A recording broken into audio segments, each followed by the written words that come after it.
을 잃은 아들의 비유다 이렇게 붙여드렸습니다. 그러나 우리가 아주 친숙하게 잘 아는 탕자의 비유라는 말이 있습니다.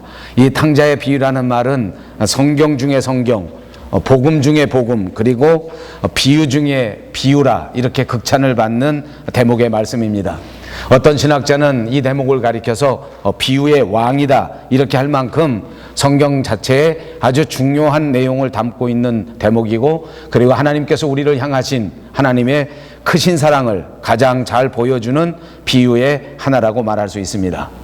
이 누가복음 15장에는 세 가지 비유가 기록되고 있습니다. 잃은 양의 비유, 그리고 잃은 은전의 비유, 그리고 그 세 번째가 잃은 아들의 비유입니다.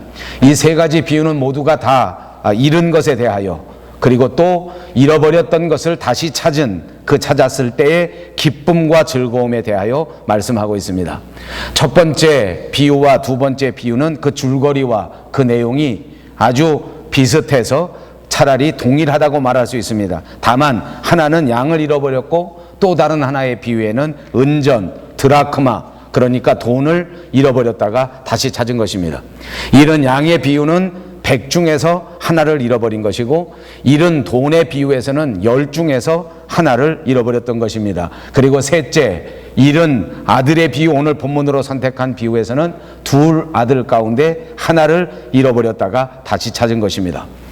예수님이 이제 말씀을 전하시고 복음을 전하실 그때에 모든 세리들과 또 여러 죄인들이 그 예수님의 말씀을 들으려고 여기저기 원근 각처에서 몰려 나왔습니다. 그때 종교 지도자들이, 그 바리새인들이나 또는 율법학자들이 생각할 때에 서로 수군거리면서 이 사람이 누구인데, 이 사람은 주로 죄인들, 그리고 이 사람들은 주로 세리들, 이런 사람들과 어울리는구나, 이 사람들과 아무 스스럼도 없이 어울리고 이 사람들과 함께 음식을 먹는데 이건 도저히 우리가 받아들일 수 있는 일이 아니다 하면서 뒤에서 수군거렸습니다. 그렇게 수군거린 사람들은 모두가 다 바리새파 사람들이고 율법학자들입니다. 죄인들과 어떻게 같이 어울릴 수 있겠는가 하는 것을 지적한 것입니다. 그 죄인들과 더불어 스스럼 없이 대화를 나누고 그 죄인들과 더불어 함께 음식을 먹는 것은 그때 당시의 종교 지도자들의 눈에는 아주 이상한 것으로 받아들일 수밖에 없었기 때문입니다.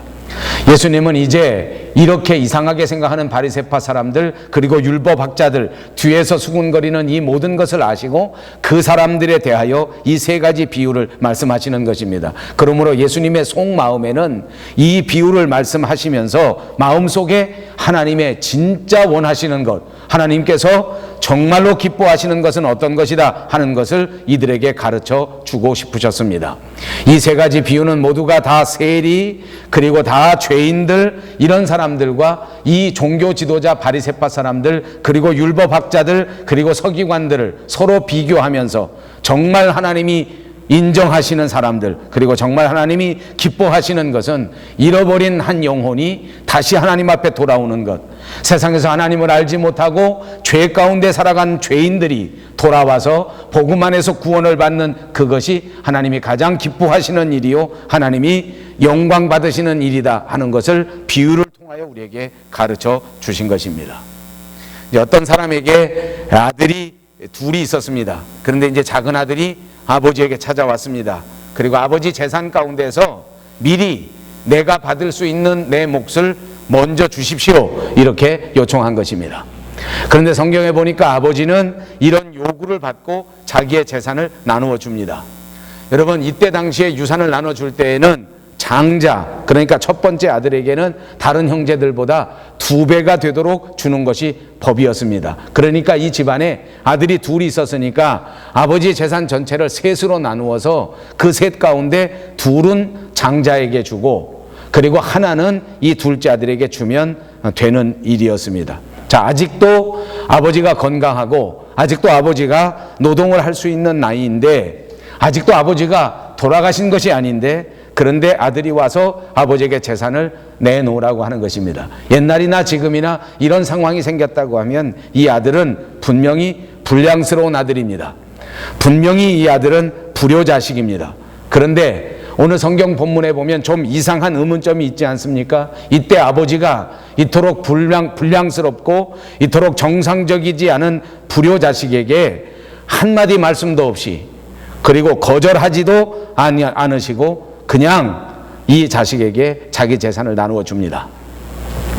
사실 성경에는 아무런 글이 써여져 있지 않지만 이 아버지가 아무 생각 없이 아들에게 돈을 주지는 않았을 것 같습니다.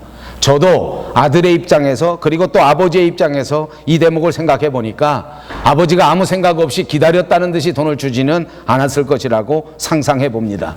여러 가지 고민을 하게 되었습니다. 이제까지 내 자식의 상태를 생각해 보고 지금 내게 와서 이렇게 재산을 요구하는 내 자식의 정신 상태, 내 자식의 생활 상태를 누구보다도 이 아버지는 잘 알고 있었습니다. 정말 여러 가지 생각이 듭니다. 이런 지하에 거절해서 이 아이를 내쫓아 버릴까? 정말 이 아이에게 회초리라도 들어서 이 아이를 때려버릴까? 어떻게 하면 이 아이가 정신을 차릴 것인가? 이런 생각이 아버지에게 있었을 것입니다. 그런데 아무런 토를 달지 않고 이 자식에게 재산을 나누어 줄 때에는 아마도 겉으로 표현할 수 없는 정말 가슴이 찢어지는 아픔이 이 아버지에게 있었을 것이라 그렇게 생각합니다. 재산. 그래, 내 아들이 원하는 것이 재산. 이 재산은 다 잃어버려도 좋은데 그래도 내 아들만큼은 잃어버릴 수가 없다. 이것이 아버지의 심정일 것이었습니다. 그러므로 모든 사람들이 생각할 때에는 정말로 재산을 요구하는 이 아들을 이런 지하에 거절하고 매를 쳐서 내쫓아버리는 것이 당연했을 터인데, 한마디로 거절해버리는 것이 당연했을 터인데, 그런데도 불구하고 그 아이에게 재산을 나누어 줍니다. 아버지는 야단을 치고 싶었지만 지금 야단을 친다고 해서, 아버지는 아들을 붙들고 싶었지만 지금 그대로 붙들어 둔다고 해서 그 아들이 되는 것이 아니었기 때문입니다. 거절한다고 하면 아마도 아버지에게 대하여 더 큰 원망을 가질 것입니다. 거절한다고 하면 아마도 이 아들은 더더욱 아버지를 떠나고 싶은 마음만 들게 될 것입니다. 그러므로 아버지는 고민 끝에 결정한 것입니다. 그래, 이 재산을 가지고 가라. 그리고 이 재산을 내 마음대로 한번 써봐라. 돈이 인생의 전부가 아닐 것이요, 내가 아버지가 싫다고 하고 형이 싫다고 해서 우리 집안을 떠난다고 할지라도 내가 갈 곳은 집밖에 없다. 다시 돌아오게 될 것이다. 분명히 이 돈을 다 쓴다고 할지라도 그래도 제발 나가서 인생이 어떤 것인지, 가정이 어떤 것인지를 배우고 성숙한 사람으로 돌아오라 하는 마음을 가지고 재산을 떼어준 것입니다. 저는 아버지가 재산을 정리해 주는 것을 보면서 정말 아들을 깊이 사랑하는 아버지였다는 것을 넉넉히 이해할 수 있습니다. 자, 이제 아들은 재산을 받았습니다. 자, 이제 둘째 아들은 아버지에게서 받은, 아니 빼앗은 것 같은 그 재산을 모두 챙겨서 먼 고장으로 떠났습니다. 국경을 떠납니다. 다른 나라로 나가버린 것입니다. 여러분, 요즘 같으면 다른 나라에 이민 가는 일이 그렇게 어렵지는 않지 않습니까? 우리 모두가 다 바다를 건너 이 땅까지 왔습니다. 그러나 옛날 2000년 전 이 팔레스틴 땅에서 이렇게 부모를 떠나 이렇게 남의 나라로 간다고 하는 것은 다시는 자기 고향으로 돌아오지 않겠다는 표현입니다. 다시는 부모님에게 돌아오지 않겠다는 것입니다. 다시는 집으로 오지 않겠다는 것입니다. 다시는 아버지나 형을 보지 않겠다는 것입니다. 그렇습니다. 둘째 아들은 아버지에게서 멀리 떠나고 싶었습니다. 형이 있는 가정에서 멀어지고 싶었습니다. 부모님의 간섭도 싫었습니다. 형이 참견하는 것도 전혀 좋지 않았습니다. 아버지가 자기를 사랑하신다는데 그것조차도 부담스러웠습니다. 이렇게 떨어지고 싶은 마음이었습니다. 여러분, 오늘 하나님께로부터 이렇게 멀리 떨어져 버리고 싶은 것이 현대인의 불신앙의 모습입니다. 오늘 많은 사람들이 하나님을 귀찮아합니다. 하나님이 사랑하신다고 하는 것 자체도 부담스러워합니다. 매일매일 하나님 앞에 나가는 것을 싫어합니다. 모두가 다 하나님으로부터 멀어지고 싶어합니다. 그러면서 작은 아들은 이제 생각합니다. 국경을 떠나 먼 나라에 가서 드디어 자신의 인생을 펼쳐나갈 수 있게 되었다. 이제는 내가 마음껏 부모님의 간섭 없이 내 꿈을 펼칠 수 있을 것이라고 생각하면서 자유분방한 삶을 시작하게 된 것입니다. 통제가 없습니다. 잔소리도 없습니다. 지침도 없습니다. 그야말로 마음껏 자유를 누릴 수 있었습니다. 그러나 여러분, 긴 이야기 하지 않겠습니다. 이 작은 아들의 삶의 결국은 어떤 것입니까? 그것은 바로 파산이었고 그 결과는 바로 거지 신세였습니다. 작은 아들은 자유와 방종을 구별하지 못했습니다. 그는 새로운 환경에 적응하기 위하여 세상 사람들을 사귀었습니다. 열심으로 도시 생활에 적응하기 위하여 도시 생활을 알아가기 시작했습니다. 그는 자유를 찾아 누리기 위해서 그 도시에서 자유를 찾는다는 그 미명 아래 타락하게 되었고, 그는 자유를 찾는 삶이 방종에 빠지는 삶이라고 착각하면서 살았습니다. 여러분, 돈이라고 하는 것은 열심히 벌면서 써야 절대로 줄어들지 않는 것입니다.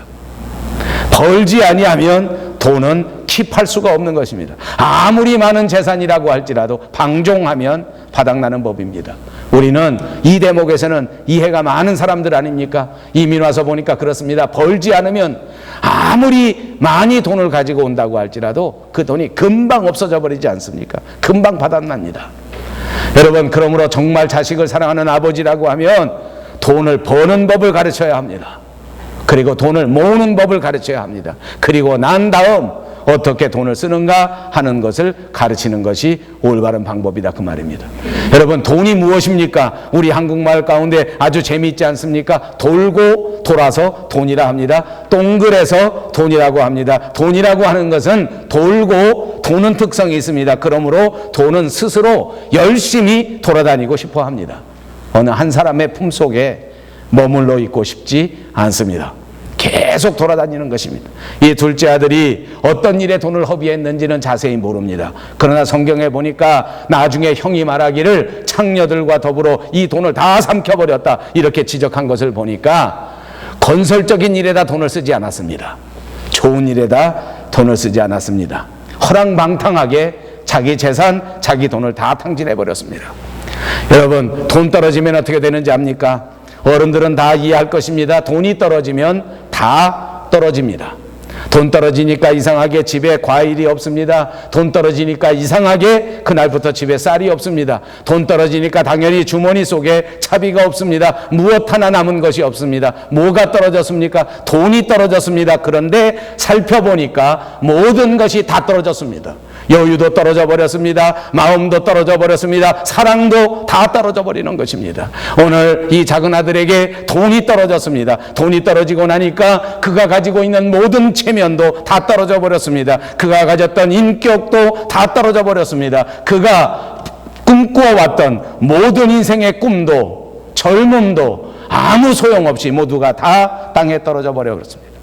하나님의 사람이었습니다. 부잣집에서 자라난 자랑스러운 젊은이였습니다. 긍지가 있었지 않았습니까? 배운 그런 모든 학문과 모든 인격이 있지 않았습니까? 그런데 이 모든 것이 다 떨어져 버린 것입니다. 땅에 떨어져 버릴 수밖에 없었습니다. 아니, 내 스스로 이 모든 긍지를 내려놓을 수밖에 없었습니다. 부잣집 아들이면 뭐합니까? 어려서부터 많이 배웠으면 무엇합니까? 자존심이 강했으면 무엇합니까? 돈 떨어지니까 그냥 아무것도 아닙니다. 그냥 하찮은 거지입니다.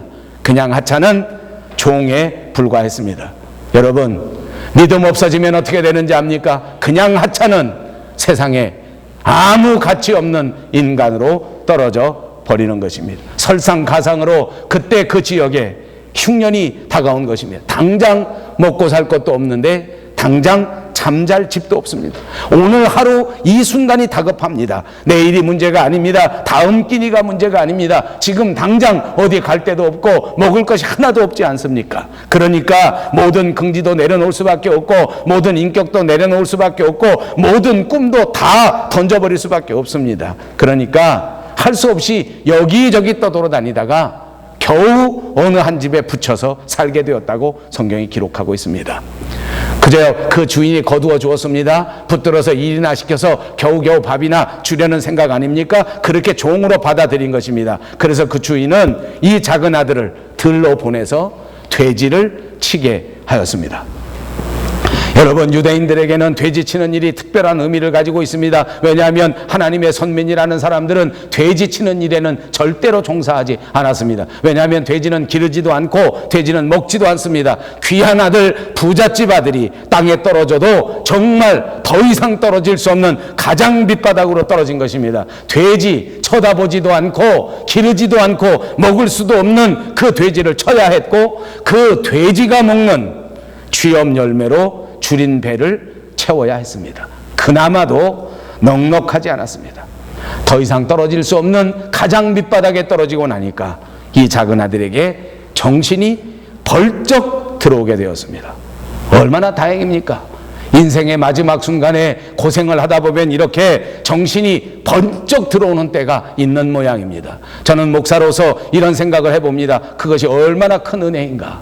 제가 보니까 정말 어려운 형편 속에서도 정신이 번쩍 들어오지 않는 사람이 얼마나 많은지 몰라요.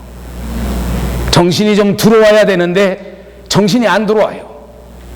깨달아야 하는데 깨닫지 못하는 거예요. 그런데 다행스럽게 이 둘째 아들은 이 순간에 정신이 번쩍 들어온 거예요.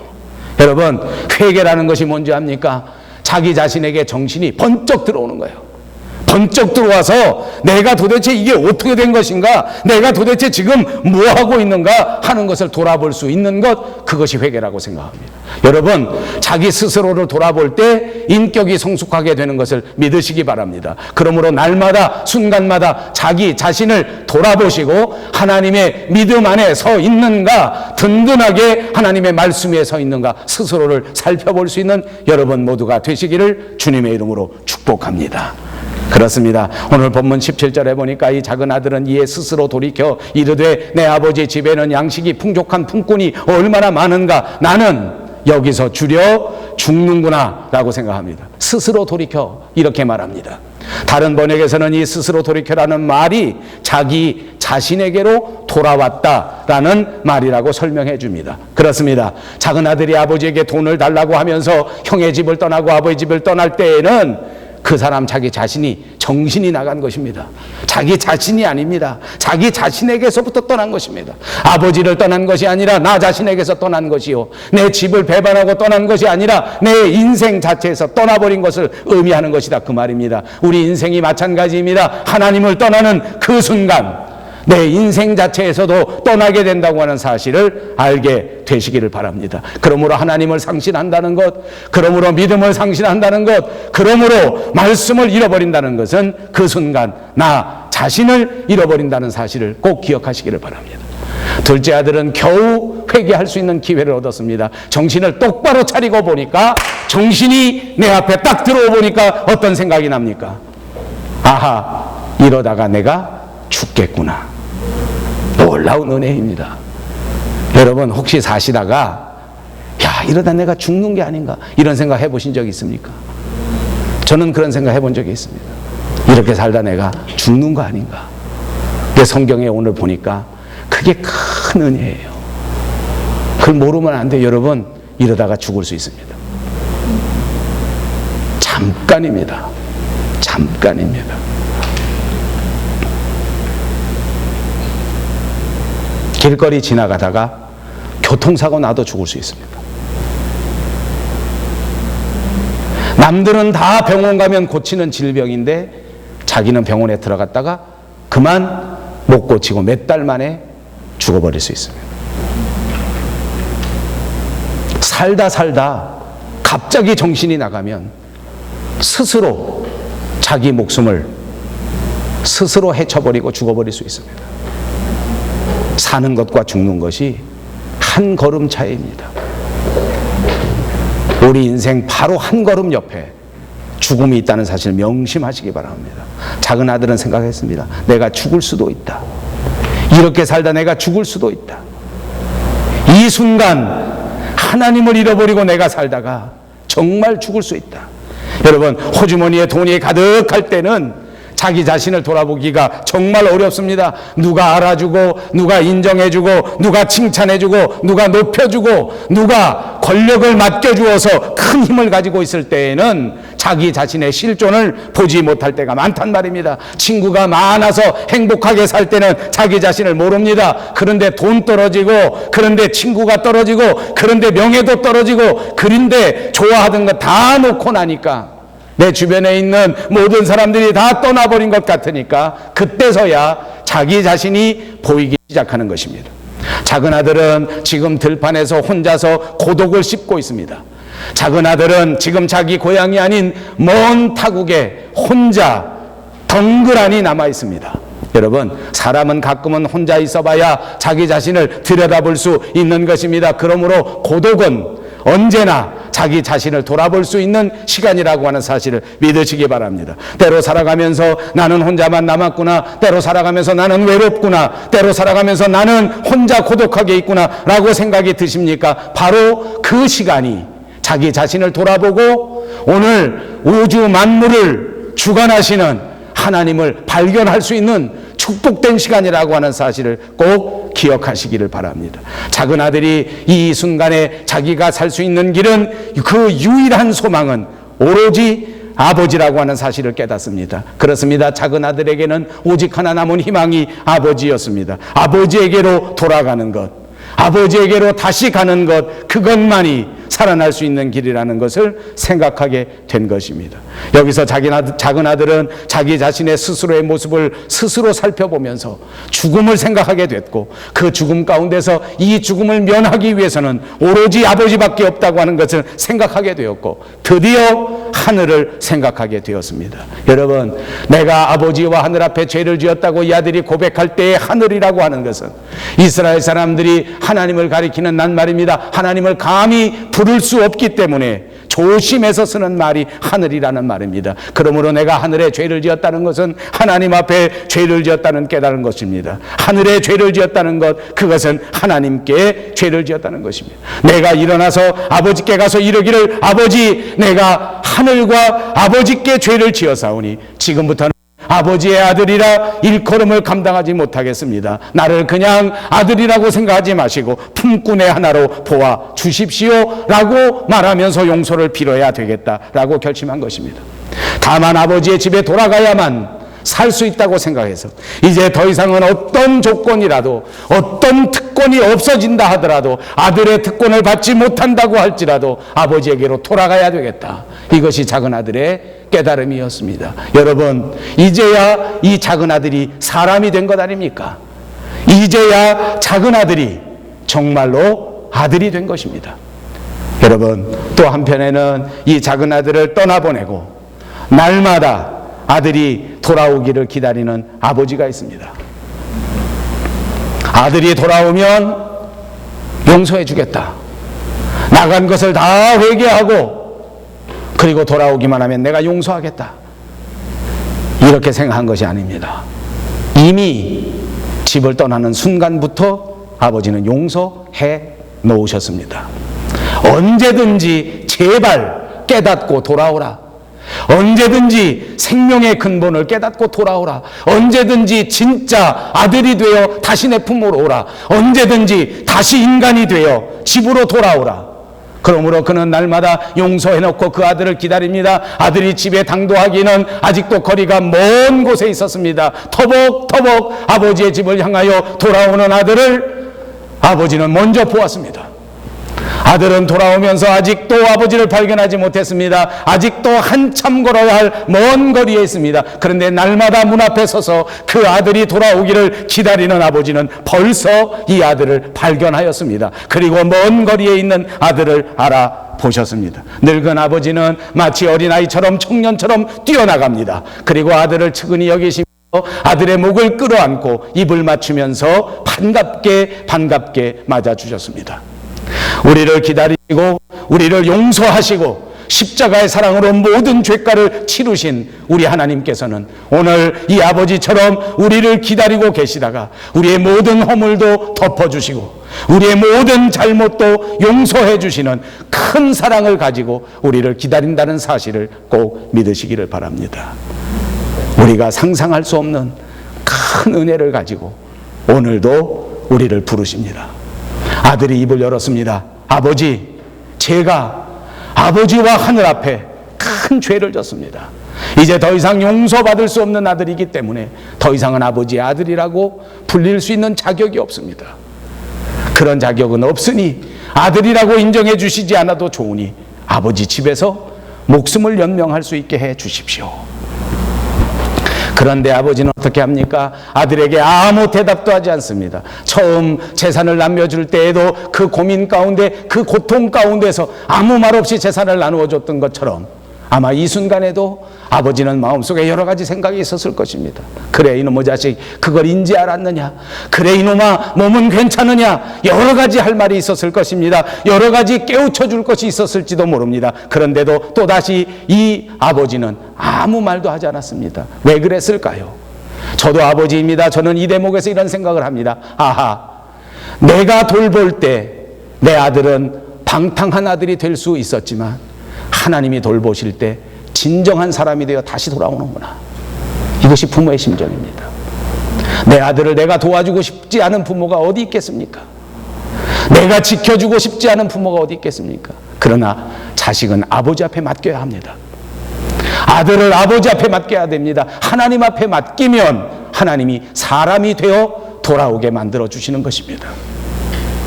그러므로 자식을 위해 기도하십시오. 그러므로 아들, 딸들을 위하여 눈물 뿌려 기도하십시오. 그리고 하나님 앞에 맡기십시오. 하나님이 반드시 여러분의 자녀들을 일생일대 가장 위대한 인물로 다시 집으로, 다시 여러분의 품으로 돌아오도록 만들어 주실 것을 믿습니다. 아버지는 아무 말 없이 그 아이를 껴안습니다. 그리고 종에게 말합니다. 어서 가서 제일 좋은 옷을 꺼내와라. 그래서 빨리 내 아들한테 입혀라. 그리고 손에 반지를 끼워줘라. 그리고 발에다 신을 신겨라. 내 아들은 내 아들이지 절대로 종이 아니기 때문에 그냥 신발 벗고 있으면 노예같이 볼 수 있으니까 얼른 좋은 신발 내다가 이 아이에게 신겨줘라. 그리고 살찐 송아지 가져다가 끌어내다가 잡아라. 우리가 다 먹고 즐길 것이다. 나의 이 아들은 죽었다가 다시 살아났고 내가 잃어버렸다가 다시 되찾았노라 라고 말씀한 것입니다. 그렇습니다. 돌아온 아들을 있는 그대로 받아주었습니다. 사랑하는 여러분, 아들이 돌아오니까 좋은 옷을 입히고 이제부터는 정말 남은 돈도 네 마음대로 뭐라고 하고 싶지 않았겠습니까? 그런 마음으로 다시 가락지를 끼워준 것입니다. 네가 잃어버린 재산 그것은 아무것도 아니다. 여기 남은 내 재산 모두 너에게 다시 줄 수 있다. 그것이 그것 아닙니까? 그리고 종이 아니라는 것 보여주려고 신발 신겨줍니다. 그리고 정말로 감사한 마음으로, 정말로 기쁜 마음으로, 정말로 즐거운 마음으로 가장 큰 잔치를 베풀었습니다.